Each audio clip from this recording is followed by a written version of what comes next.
నేటి భక్తి సమాచారం.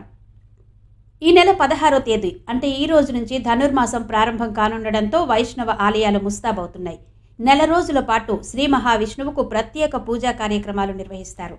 శ్రీ మహావిష్ణువు అవతారాలైన శ్రీరాముడు, శ్రీకృష్ణుడు, నరసింహస్వామి, రంగనాథస్వామి తదితర ఆలయాల్లో ధనుర్మాస పూజలు నిర్వహిస్తారు. ఈ ధనుర్మాసం సందర్భంగా తిరుమల శ్రీ వెంకటేశ్వర స్వామి ఆలయంలో కూడా సుప్రభాతానికి బదులు తిరుప్పావై ప్రవచనం జరుగుతుంది. విశాఖపట్నం సింహాచలం శ్రీ లక్ష్మీ నరసింహస్వామి ఆలయ సమాచారం. సింహాచలం ఆలయంలో ఈ నెల 23న ముక్కోటి ఏకాదశి సందర్భాన్ని పురస్కరించుకుని ఉత్తర ద్వార దర్శనానికి ఏర్పాట్లు చేస్తున్నారు. ఈ ఏర్పాట్లను దేవాదాయ పోలీస్ అధికారులు పరిశీలించారు.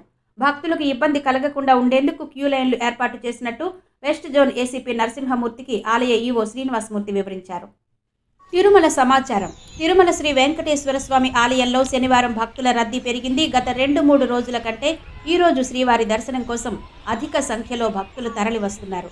దీంతో 10 కంపార్ట్మెంట్లలో భక్తులు వేచి ఉన్నారు. స్వామివారి దర్శనానికి 18 గంటల సమయం పడుతుందని టీటీడీ అధికారులు తెలియజేశారు. టైం స్లాట్ దర్శనానికి 6 గంటలు, 300 రూపాయల ప్రత్యేక దర్శనానికి 4 గంటల సమయం పడుతోంది. కాగా శుక్రవారం శ్రీవారిని 71,037 మంది భక్తులు దర్శించుకుని మొక్కులు చెల్లించుకున్నారు. తిరుమలలో నిన్న 25,635 మంది భక్తులు శ్రీవారికి తలనీలాలు సమర్పించారు.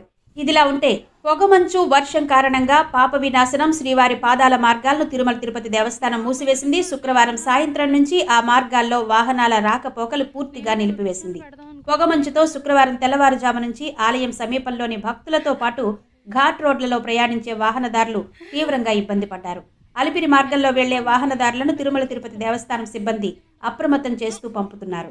ఇక తిరుమల శ్రీవారి ఆలయంలో డిసెంబర్ 23 నుండి 2024 జనవరి 1 వరకు వైకుంఠ ద్వార దర్శనాన్ని పురస్కరించుకుని డిసెంబర్ 19వ తేదీన మంగళవారం కోయిలాళ్వార్ తిరుమంజనం నిర్వహిస్తారు. ఈ సందర్భంగా డిసెంబర్ 19న బ్రేక్ దర్శనాలు టీటీడీ రద్దు చేసింది. ఈ కారణంగా డిసెంబర్ 18న సోమవారం సిఫారసు లేఖలు స్వీకరించబడవని టీటీడీ తెలియజేసింది. అయోధ్య సమాచారం. అయోధ్య శ్రీరాముని దర్శనానికి ప్రత్యేక రైళ్లు. అయోధ్యలో శ్రీరాముడి విగ్రహ ప్రతిష్టాపన కార్యక్రమం జనవరి 22న జరుగుతుంది. మరుసటి రోజు నుంచి ప్రజలు దర్శించుకునేందుకు అనుమతిస్తారు.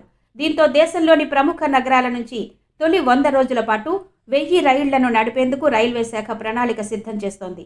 డిమాండ్ను బట్టి రైళ్ల సంఖ్యను పెంచే అవకాశం ఉందని అధికారులు తెలియజేశారు.